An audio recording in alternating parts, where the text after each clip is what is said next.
안녕하세요 여러분, 쿠키문학의 알짱쌤이에요.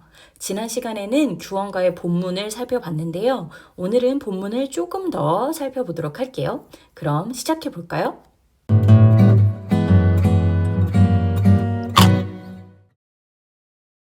도로혀 풀처 해니 이리하여 어이하리. 도로혀, 돌이켜 여러 가지 일을 곰곰이 해다, 생각하니. 해다는 생각하다 라는 뜻이에요. 이거는 정리 한번 해볼까요? 해다, 이건 생각하다. 이렇게 살아서 어찌할 것인가. 이리하여 어이하리. 저였어도 이런 남편 믿고 못 살아요. 근데 지금은 헤어지기라도 하겠지만 조선시대 때는 그게 가능했겠어? 그럼 화자는 무엇을 할 수 있었을까? 할 수 있는 게 있을까요? 화자가 무엇을 하는지, 어떻게 하는지 계속 살펴보자고요. 청등을 돌라놓고 녹기금 빗기하나. 청등은요, 청사초롱 있죠. 그 등을 돌려놓고 녹기금은 검은고예요. 검은고를 비스듬히 하나. 자, 지금 검은고 타려고 하나 봐. 녹기금은 검은고예요. 병년화 한국조를 시름조차 섞어 타니. 병년화 한국조를 시름에 섞어 연주하니. 지금 검은고 연주를 하네요. 소상야우의 뱃소리 섰도난다. 자, 이거는요. 소상강 밤비의 댄잎소리 섞여 도는 듯 이렇게 해석하면 되는데 여기에서 소상야우를 잠깐 살펴볼게요. 소상야우는요. 처량하고 구슬픈 정경을 뜻하는 표현이에요. 자, 옛날에 순임금의 두 왕비인 아황과 여영은요. 순임금이 죽었다는 소식을 듣고 소상강가에서 슬피 울다가 몸을 던져 죽었어요. 이때 흘린 눈물 자국이 대나무의 반점으로 남았다고 하는데 이를 소상반죽이라고 하고요. 남녀의 슬픈 이별을 뜻하는 고사로 인용이 돼요. 그러한 소상강 밤비에 대나무 잎소리가 섞여 도는 듯 하다라는 거는요. 임과의 이별로 인한 화자의 슬픈 심정이 도드라지게 나타난다라고 이해하시면 되겠어요.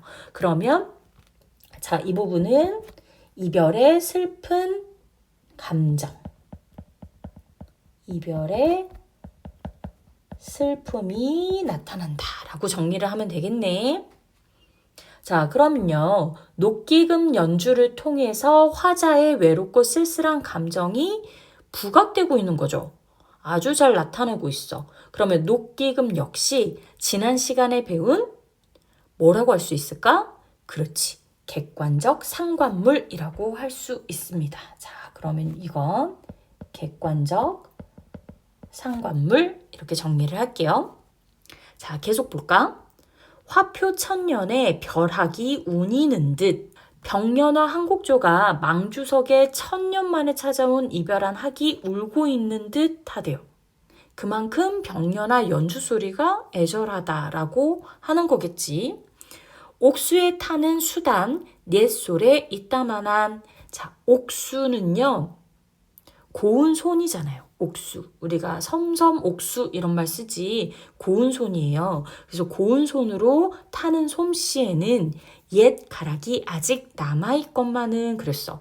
자, 옛 가락이 남아있다. 이 말의 뜻은 무엇일까?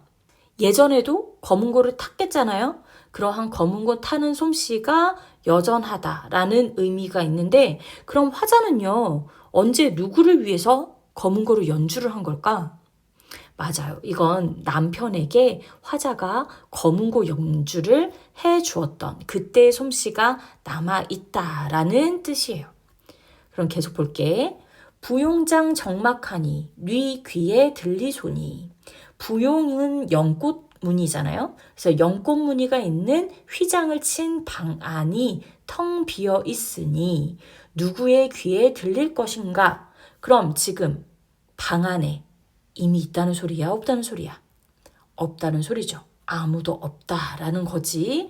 여전히 혼자네요. 자, 외로움의 감정이 여전히 있고요. 간장이 구곡돼야 굽이굽이 끊쳐서라.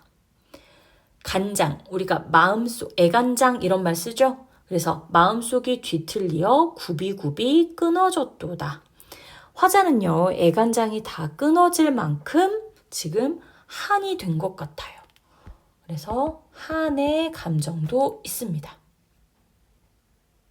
그럼 여기까지는 독수공방의 외로움과 한을 검은고로 달래는 내용이었네요. 자, 그러면 역시 외로움의 감정도 나타나 있다 라고 정리를 하면 되겠죠? 다음 볼게요. 차라리 잠을 들어 꿈이나 보려 하니, 차라리 잠이 들어서 꿈에서나 임을 보고자 하니 라고 했어요. 만약에 저라면요, 여러분, 저는 진짜 꿈에서도 보기 싫었을 것 같아요. 근데 화자는 다른가 봐. 꿈에서라도 임을 보고 싶은가 봐요. 현실에서는 임을 볼 수가 없으니 꿈에서나마 임을 보고 싶어 한다. 이렇게 이해하시면 되겠어요.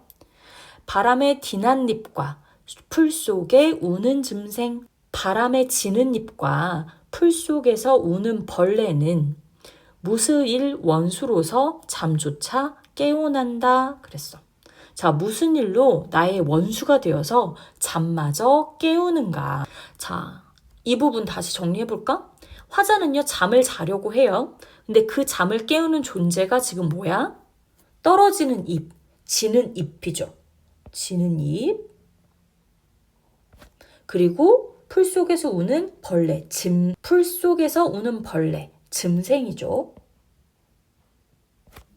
이는 화자의 입장에서 보자면 방해 요소야. 그쵸? 그래서 방해 요소 이렇게 정리를 할게요. 천상의 견우직녀 은하수 막혔어도, 자, 하늘의 견우성과 직녀성은 은하수가 막혔어도 라고 해석하는데, 여러분 견우와 직녀 이야기 다 아시죠? 1년에 한 번만 만날 수 있고 나머지 364일은 은하수에 가로막혀서 서로 떨어져 지내야 하는 이야기. 그 이야기요. 그러면 은하수는 견우 직녀에게 있어서 장애물이잖아. 그쵸? 그러면 이것도 방해하는 요소니까 장애물이니까 세모로 칠게요. 7월 7석 1년 1도 실기치 아니거든.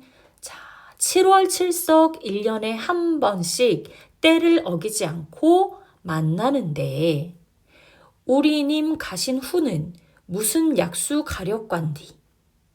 우리임 가신 후로는 무슨 장애물이 가렵기에, 무슨 약수는 은하수처럼 장애물이겠죠?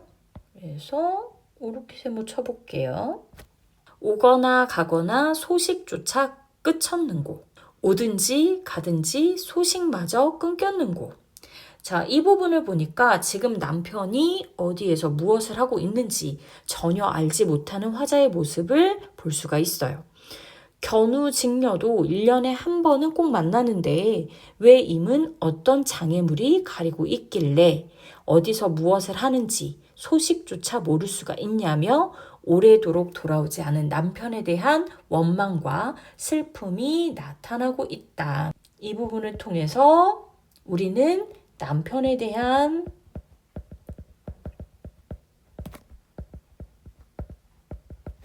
원망과